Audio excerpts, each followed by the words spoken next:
So I'm here to call on Ochanda as a member of parliament of Bondo constituency that we have put you on radar, and we are telling you, come Tuesday next week, if you dare pass and say yes to the bill, be cognizant of the fact that you're going to start the recalling of your member of parliament, and you're going to ensure that going forward, you serve as an example to the rest of the MPs who are adamant in listening to the members of the public who voted them in the office. So the arrest of Eric Omondi, as we've seen with the many, which happened even with the young people on Tuesday and yesterday, is uncalled for, totally uncalled for. And therefore I'm calling upon the IG that make sure that and ensure that the people who are protesting, they are accorded, they are rightful, according to the constitution, the security that they need. Because arresting someone because they are saying the finance bill is going to hurt them.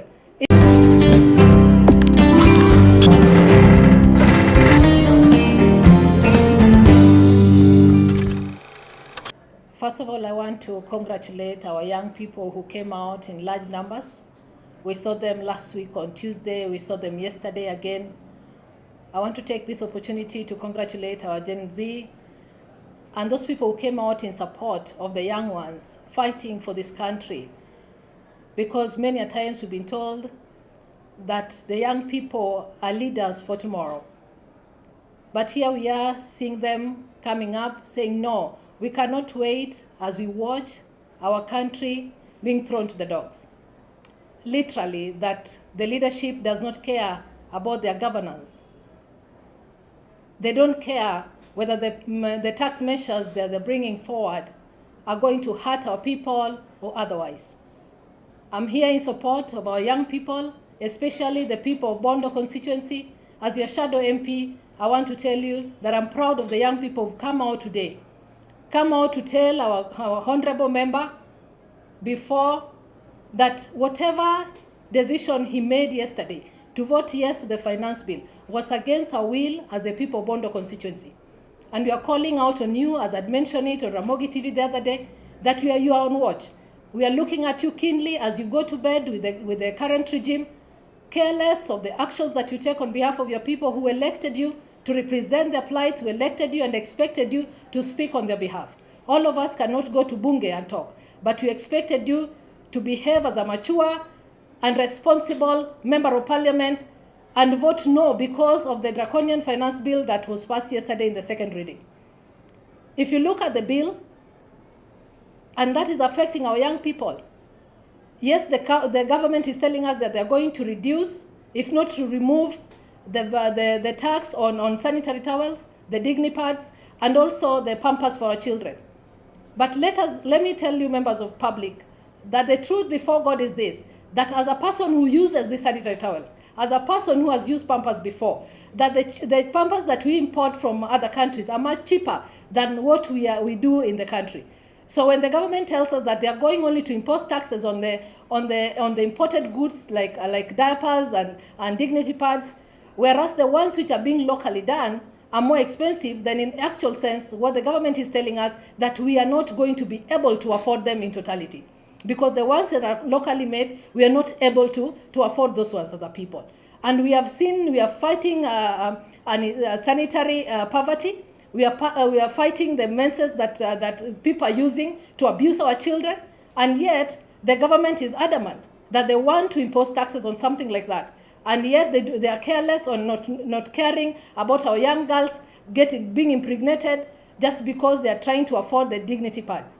So I'm here to call on Ochanda as a member of parliament of Bondo constituency that we have put you on radar, and we are telling you, come Tuesday next week, if you dare pass and say yes to the bill, be cognizant of the fact that you're going to start the recalling of your member of parliament, and you're going to ensure that going forward, you serve as an example to the rest of the MPs who are adamant in listening to the members of the public who voted them in the office. If you look at that bill, most importantly, my people, Bondo constituency, what is there that people are not telling you about? That now the government is imposing a bill on us that is going to allow us to move from a freehold to lease agreement, where we are going to pay rent for the land. And that in actual sense means this, that the land that you possess as an ancestral land, That land going forward, come 1st of January next year, you're going to start paying land rates on it. And when you're not able to pay the land rates, they are going to come for that land. They are going to sell it. Joturwa, udwaro ni land monyeo manudake manuchako godo kunyuolu. Udwaro ni mondo sirikal obi nikech Ochanda is going to vote yes. Mondo land mane ochaka uyawi kama no Ochanda mayude ka ji odake. Bende gidwaro ni later on in life, when the people there are not able to pay the land rates, then the government is going to come for it. I support you to tell you that you're not on your own. As a leader, I'm in support of what you're doing. I'm in support of the actions you've taken today, and you're not going to lie low as we watch our member of parliament disregard our requests as a people, disregard our request for him that he needs to go there and represent us. We did not relinquish our powers. What we did was to delegate authority to you to represent our people. So we expect you going forward to be talking on our behalf. We expect you going forward to be speaking on behalf of the people, because there's not even a single legislative bill that you've come up with in Bunge that is calling on your name. You are doing your third term. But I'm here to tell you as a shadow MP for Bondo that you're not going to go lying low for you, that you do as you please, whereas you're there to represent our people. I also want to call on the rest of the MPs who voted yes, that one thing you should know, as it is, the government is not even able to pay school fees for our people. The children are going back home because the school fees is not paid. Help they are not able to access. Whereas you're telling us that you're going even to reduce the help allocation even for this year on the budget for this year, financial year 2024-2025. We are calling on our MPs, come to Tuesday next week on the 25th of June, that please vote no, because this country does not just belong to the few you are in Bunge, but it belongs to these young people you are seeing outside here. And it is very unfortunate when you see the government just quiet while young people are being killed when they're demanding for their rights. Today we are mourning Rex.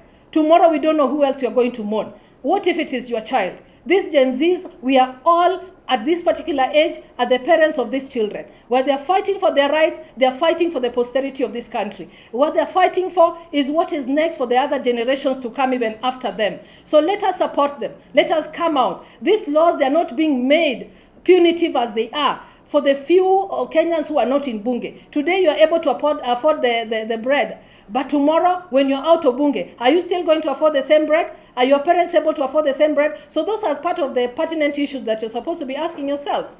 As we pass these bills, are we all able to afford these things as they are?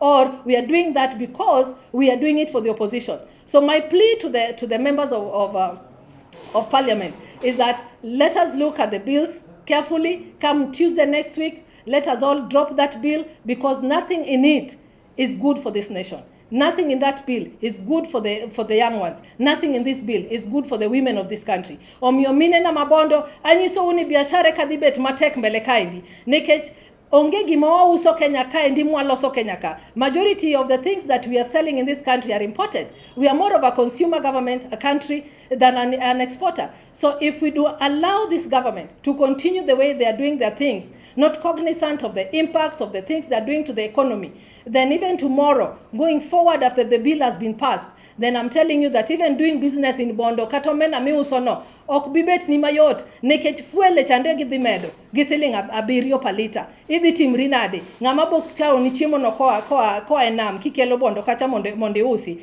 mto kama neme dhi idho, mondo ikel chiemo chiro mondo ji onyiew. Omiyo let us look at this bill holistically. Let us not just take a piece of it and say, no, we are dwelling on bread, we are dwelling on dignity parts, we are dwelling on pampers. No, there are other hidden clauses within the bill that we all should read and tell our MPs that yes, the young ones have read it for us. Many a times we are told the bills have been read. No, this time around we read it ourselves. We read it ourselves, we've understood it from page 1 to the last very page, and we are telling you nothing in it is good for this nation.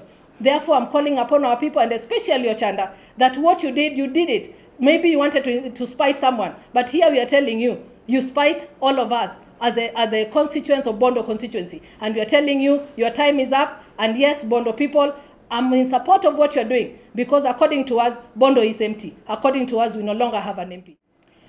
One thing that we should all know, that we have a constitution that guides us. Article 37 on the Constitution allows each and every one of us to protest, allows us to picket, and the same Constitution allows the people who are picketing, the people who are demonstrating, to be accorded security while they're protesting.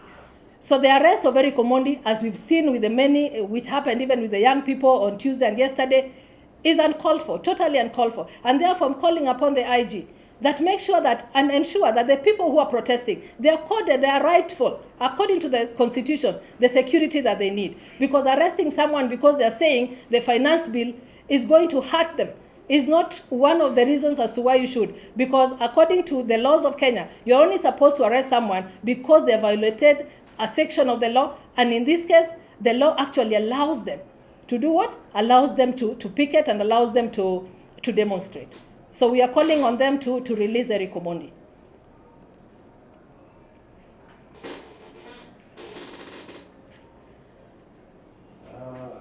Apart from Eric Omondi, yesterday we saw police using excessive force to some of the demonstrators who were peaceful. We lost a young man named Rex. Many were injured yesterday. Maybe, what is the message to the police, maybe the IG and the government at large? Thank you. Allow me first of all to appreciate what our OCS in Bondo has done by allowing our young ones to protest peacefully without anyone getting injured or them being arrested as we have seen in the past. And at this point, allow me also to stand with the family of Rex, who's lost his life as he's fighting for the rights of the young people and the rights of all of us in this country. I condole with that family, and especially the family is coming from Siaya, where I come from, and it is a pity that we are losing a young person, vibrant, just because they are speaking up against a regime that is so adamant and does not want to listen to the people. So I would like to, the IG, kindly we are beseeching you, that kindly reread the Constitution, reread your mandate, so that you know to what extent the police officer should go. Shooting, going to secure the lives of those protesting with live bullets clearly is uncalled for. We should not lose lives because they are trying to protect you. It's not like the things that they are protesting against are the things that are only going to help them. They're the things that are going to help you even at a personal level. So therefore we are beseeching you to continue doing what is right and stop being a rogue like any other person who feels like because they're in an office, they can call on to anyone and do whatever it pleases them. We know what is happening is wrong, and we are calling upon you to please accord our children the necessary security that they need. Even come Tuesday, as they've already told us, they'll be on the street. We expect you to do just exactly that, just to accord them security, but not coming out with live bullets and spraying them carelessly in the name of dispersing them. We are calling upon you. There are many measures you can take, even to calm a crowd. Thank you.